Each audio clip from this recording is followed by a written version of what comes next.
There are many ways you can help us look after our sand dunes while taking a meaningful wander through our beautiful dune systems. You can help us by recording any signs of disturbance, damage, or other aspects around the site. Disturbance can be considered good or bad depending on what is happening and where. For example, some disturbance can be useful to maintaining areas of bare sand.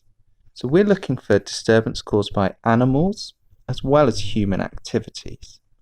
You can undertake this survey at any time. Just pop open the app, choose your site, and start following through the instructions on the disturbance survey.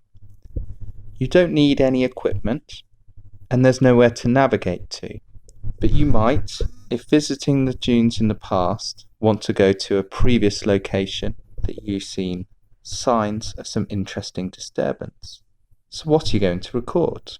Some disturbance or other features. You might want to note the presence of animal dung, and if possible, an indication of which animal it is from.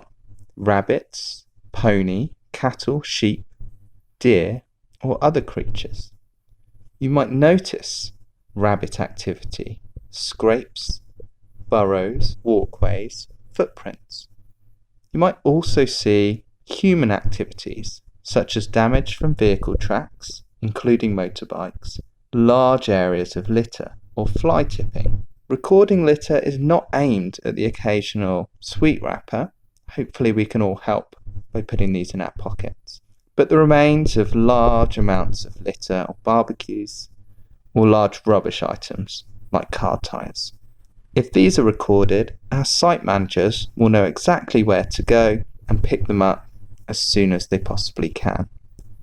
Any other aspects of disturbance can be recorded using the other section on the form in the app.